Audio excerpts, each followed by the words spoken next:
Welcome to Mateo's 2020 politics. Sorry, I mean actually no. I'm on my second channel right now. Sorry.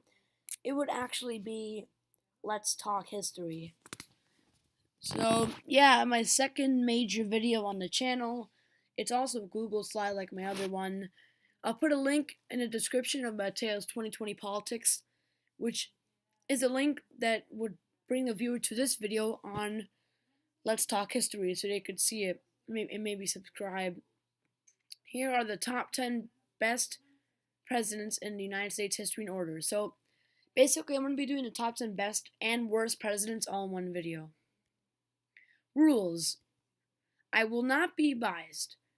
I mean, I do have a bias, but I won't let that guy in control of me.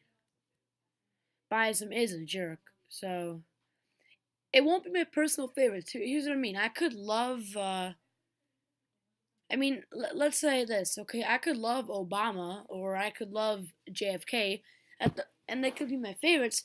It doesn't mean I'm gonna make them the best president, okay? Just because I like somebody doesn't mean that they're actually good. And every president will be included, even the incumbent. Let's start positively with the top 10 best. Number 10, Thomas Jefferson. The third president of the United States was Democratic Republican. He took over and defeated John Adams for his second term in the year 1800. So it was a bit hard to, put him. I was really hesitant on putting him in the top 10 best presidents list because one thing you'll notice is that there are not the people in the top 10 best and worst in this video are not expected. They're like random. But Jefferson, he believed in freedom. In fact, he even wanted to mix blood with Native Americans, and he really seemed to he went against John Adams' Alien Sedition Act, which basically suppressed people's freedom of speech to criticize the government. He fought for their rights of freedom of speech. So,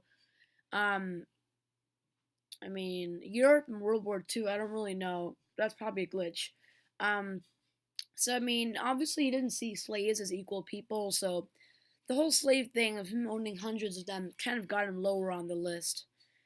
Pretty interesting guy. He was usually antisocial, but more of a thinker.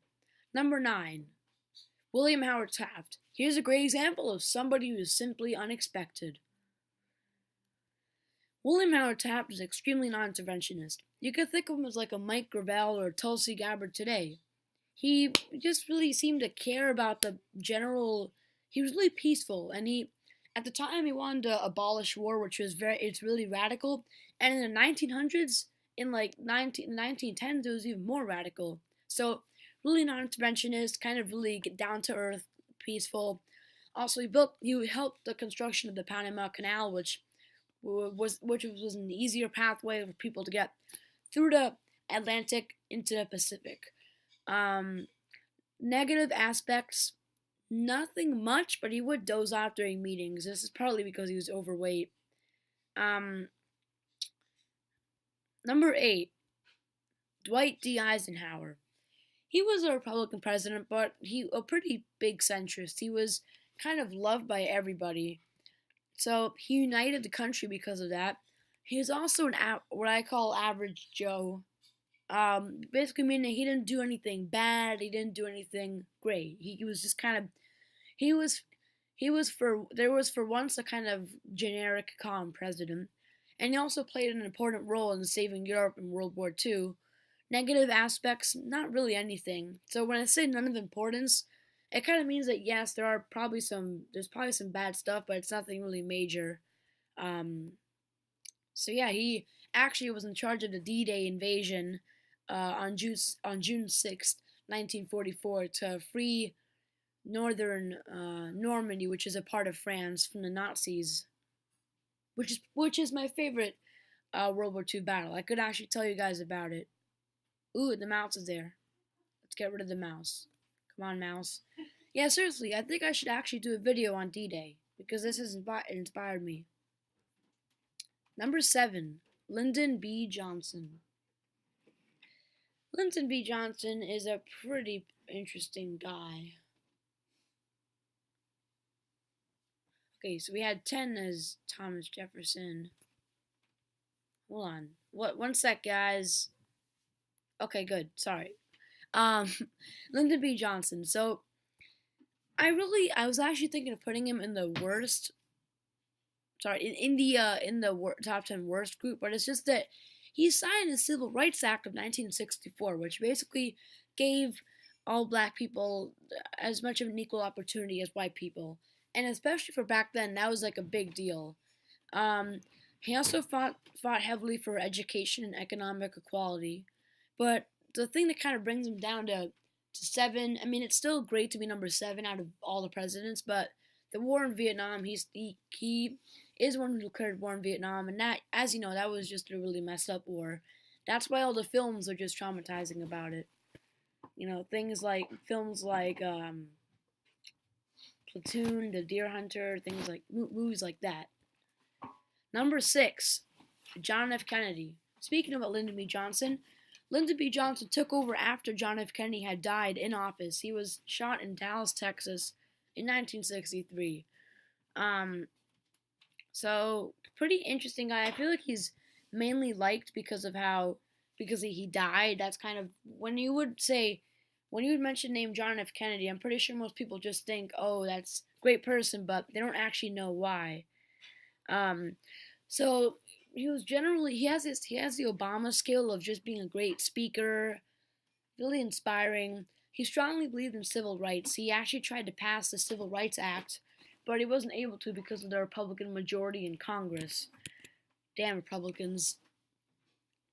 But Lyndon B. Johnson, just because Lyndon B. Johnson could actually do it, doesn't mean that that puts Kennedy down. Kennedy was the first person to actually really try, but he wasn't able to. He also led the moon landing, which is pretty revolutionary. But negative aspects, he tried to invade Cuba, and I don't really like the way that he handled the whole Cold War situation, but I mean, yeah. He's also a pretty young guy. He's in his 40s, I do believe, yeah. 5. Another very unexpected person, Ulysses S. Grant. He was a Republican president. See, even my mom was surprised. She just went like, in the background when she was hearing this. Um, the first Republican president after a civil war. By the way, I'm not reading a script. The reason why I know about this is because in third grade I just memorized all the presidents for no reason. Because I kept looking at the Wikipedia page listing them. After a while I was like, hey, I can list all of them in my head. And so I got curious about what they would do in their lifetime. So I didn't really do much research for this. I just kind of made this slide. But I did research stuff to just make sure what I was putting in it was correct. Like double checking. So he wanted black voting rights, and that is pretty good. In fact, in the 1872 election, blacks actually got the right to vote, at least many of them. And this was under the Grant administration.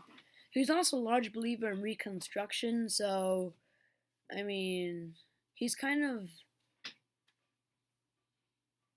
he's kind of like the Jane Goodall, but for black people, if that makes sense. You know, like really, really caring about them. And remember back then, Reconstruction was the period in which they would, after the South lost the Civil War, the U.S. was basically trying to teach them like they were school children. Like they were trying to basically they took control of the South and took away their voting rights for years, which does sound bad, but I do believe that they were probably supposed to be punished from the Civil War, kind of educating them again. And he believed in that. He also believed in black voting rights. He had the was it he had a couple of scandals in his presidency, but I mean, I can't go in detail with that. Although it is on his Wikipedia page, but he wasn't directly involved in it. It isn't too well known. This was him as a general in the Civil War. Number 4 for the best president of the United States is Theodore Roosevelt at number 4. So he was an outsider, okay? Although he was a politician, yes, but he was actually a pretty down to earth grassroots person, and not like a fake Beto O'Rourke grassroots, like an actual Bernie Sanders type. Except socialism was like communism. No, socialism was like for back then was like communism for today. He's also very anti-corporate again because he was grassroots, but the only negative aspect to have from him is the fact that he just killed tons of animals while he was a hunter, but that doesn't have to do much with politics, so I didn't really know if to include that or not. Yeah, pretty young. He doesn't look young, but he actually really was either the second or the first youngest president. Right before or after JFK. Number three, George Washington. So yes, that's right. George Washington, Abe Lincoln, and FDR are all going to be in the top three. That's pretty obvious. But I bet you were guessing that he would be number one or number two. Well, actually, no. When you're about to find out why. So negative aspects: humble with oppression. What I mean by that is that he's the one who came up with the idea of president. He didn't want to be a king. He wanted to call him Mr. President or His Majesty. He didn't want to. He also tried as hard as he could to take advice from his advisors and staff members because he didn't want to be too much in control. He also won 100% of the popular vote with as an independent. Crazy. Town Destroyer. And there's actually a short Wikipedia page on this. It's about two paragraphs long. And I learned about it in school first, but I researched it more after, which is that during the Revolutionary War, he actually he in reality he was actually invading tons of Native American villages in the western area, which Britain promised not to invade, but it's just that the Americans got upset, or rather the British at the time in the 13 colonies got upset and did it anyway. But he was so ruthless that the Sioux actually gave him, no, it was the Iroquois. They actually gave him the nickname of Town Destroyer. There's a Wikipedia page on him. He also owned hundreds of slaves, so I mean, yeah, he is pretty legendary. But the first president ever, you have to give this guy some credit. Number two, Abraham Lincoln. He was the 16th president of the United States, and basically just a pretty down to earth guy. What? Okay, here's some good evidence. He wanted to abolish slavery, and I mean he did bring the southern states back into the union. It's pretty common sense for why that's a good thing. Negative aspects, nothing much of importance, but there, I sadly haven't gathered enough evidence. But a few years ago, there were documents released showing that he actually was not too fond of freeing slaves. He simply was just really into the whole taking back the South thing. Um, so yeah, number 16, the first president to ever be assassinated. And now we will see number one.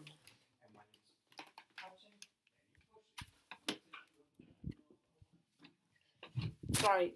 Drum roll. Franklin Delano Roosevelt. Franklin Roosevelt is, I wouldn't say underrated because some people do rank him as number one, but he was in the Democratic Party, but back then it was very different. So hooray, number one. He saved us from the Great Depression. Pretty common sense why that's good. And he guided us easily through World War II.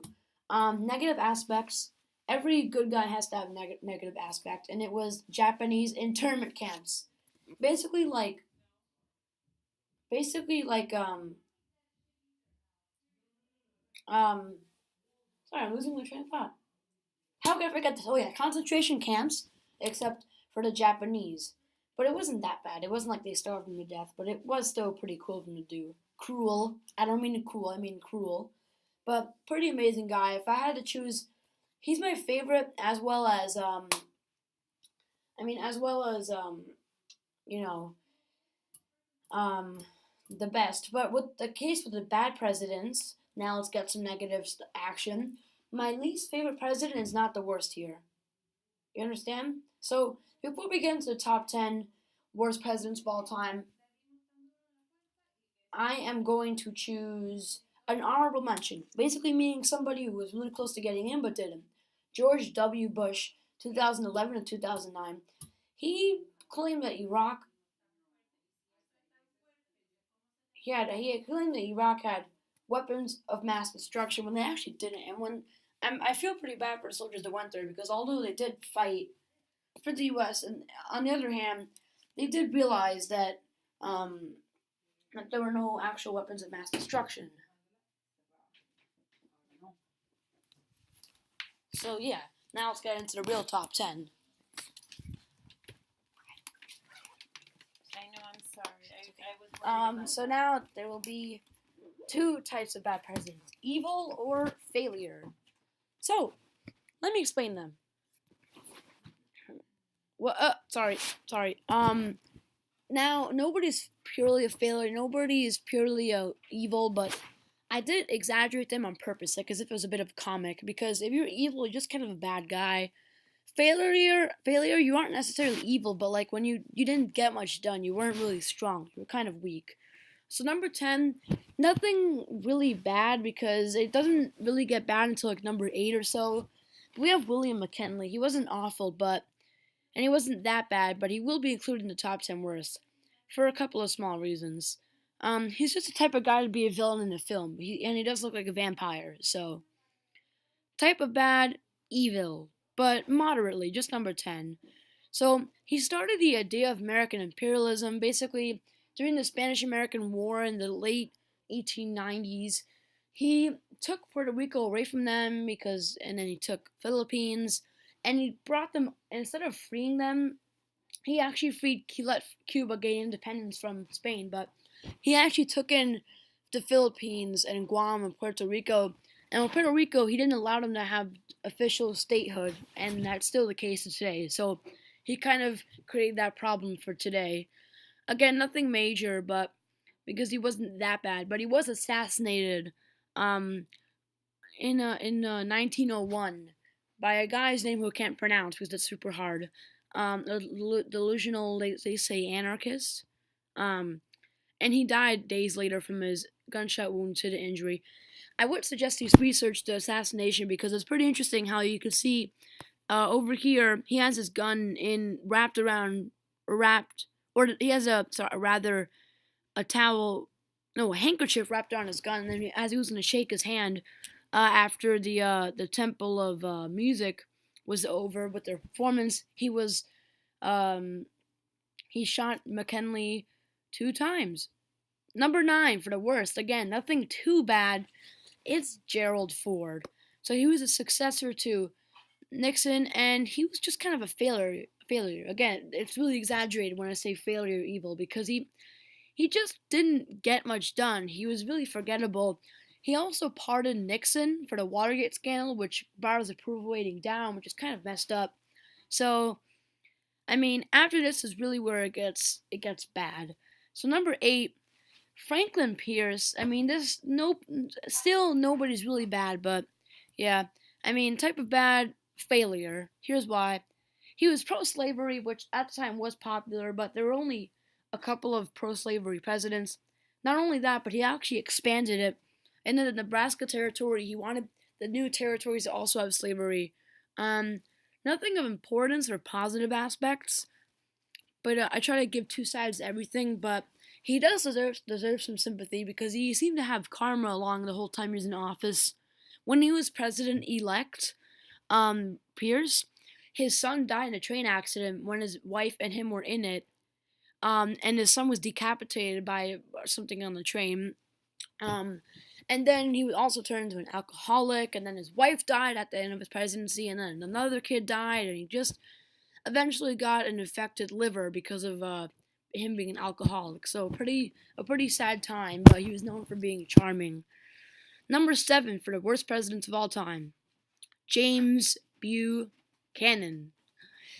So this guy was kind of a failure. What's interesting is that he was the president right after Franklin Pierce, and they were both pro-slavery and both kind of failures because he was pro-slavery, but he was the opposite of Franklin Pierce. He was just plain ineffective. He couldn't get anything done. Kind of lazy because when the South seceded, instead of just recognizing them, or just invading them, he actually simply just ignored it. And he said, we're dead." Basically, that's his attitude. So he was number 15 of the presidents, but he was number 7 of the worst. Number 6 worst president of all time, John Tyler.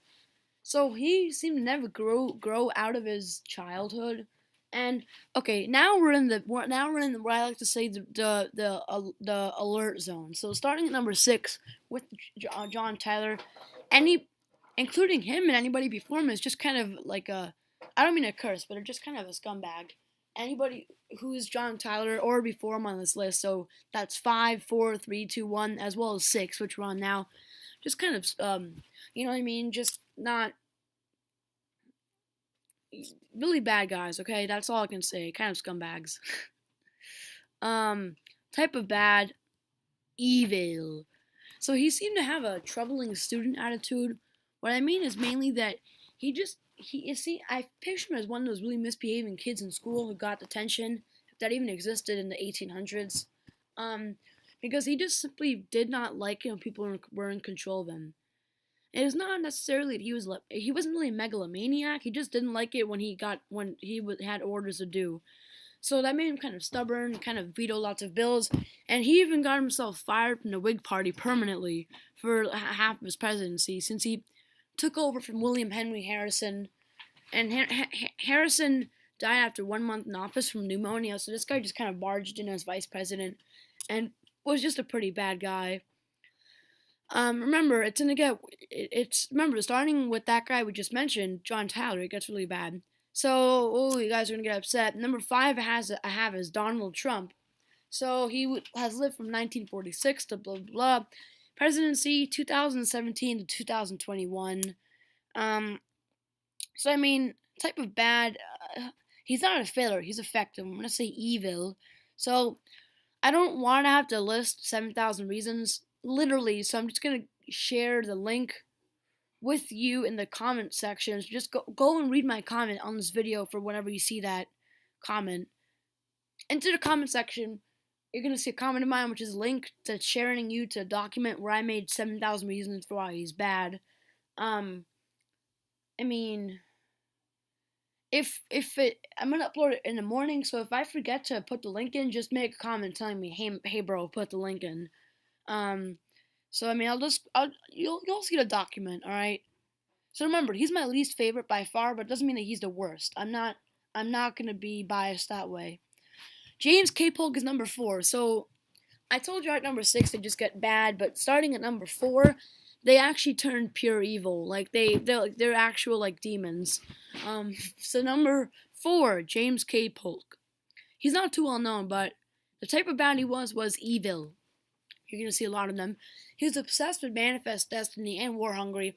If you don't know, Manifest Destiny was a popular idea in the 30s and 40s of the 1800s that basically the U.S. had the obligation to double in size by expanding all the way to the west until they saw the Pacific Ocean.